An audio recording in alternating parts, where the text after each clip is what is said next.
जब हमारी राम कथा को बदला गया तब किसी को प्रॉब्लम नहीं हुई। रावण के अंत के बाद रावण की गाथा क्यों गाई जा रही है? प्राण जाए पर वचन न जाए का पाठ पढ़ाने वाले कि राम जी ने सीता जी का त्याग कभी नहीं किया। ये सब क्लियर दिखाता है कि ये हिस्सा बाद में ऐड हुआ, ओरिजिनल कहानी का पार्ट नहीं था।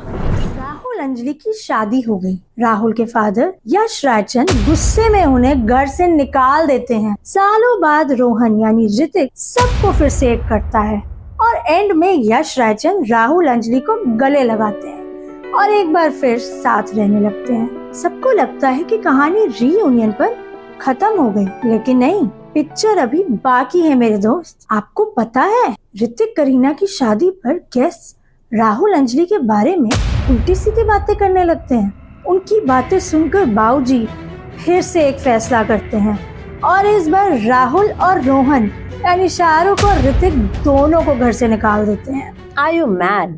K3G में ऐसा कब हुआ? तुमने तो कहानी ही बदल दी। देखो जरा, K3G की कहानी बदलने पर कितनी प्रॉब्लम हुई, लेकिन जब हमारी राम कथा को बदला गया तब किसी को प्रॉब्लम नहीं हुई।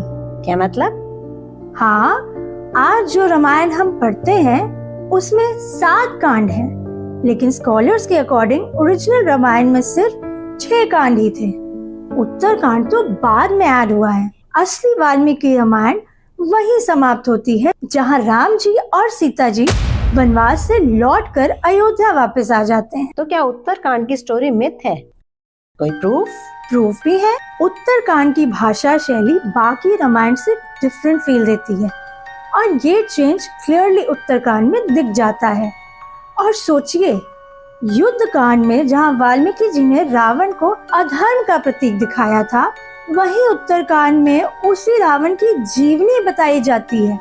रावण के अंत के बाद रावण की गाथा क्यों गाई जा रही है? और तो और स्टोरी वाला फ्लो भी खत्म हो जाता है उत्तरकांड में। रामायण के सीक्वल और प्रीक्वल का मिक्स है ये उत्तरकांड। मतलब सीता जी का त्याग और भगवान राम का देह त्याग, यही तो है ना उत्तरकांड में? नहीं, उसमें तो कुछ इस तरह के टॉपिक्स हैं।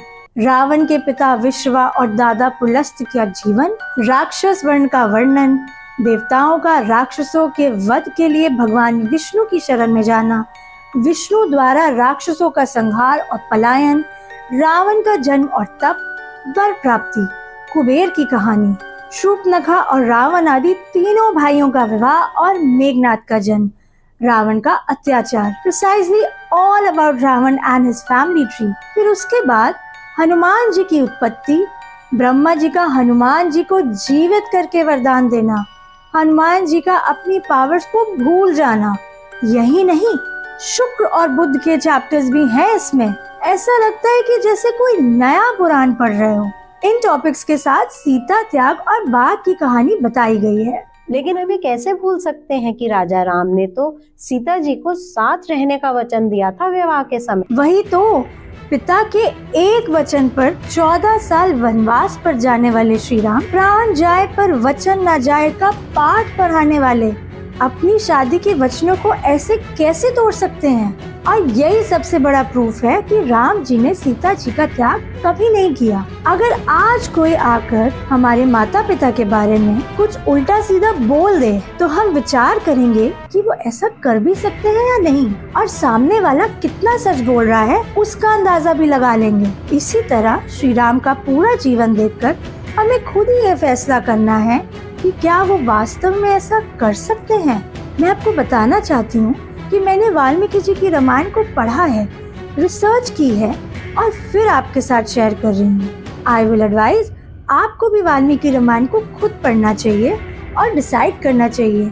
आपको तुरंत लैंग्वेज और स्टाइल का डिफरेंस समझ आ जाएगा। जिस तरह हिंदी साहित्य में अलग अलग काल की रचना में फर्क था, वैसे ही उत्तरकांड के राइटिंग स्टाइल भी बाकी रामायण से अलग लगता है।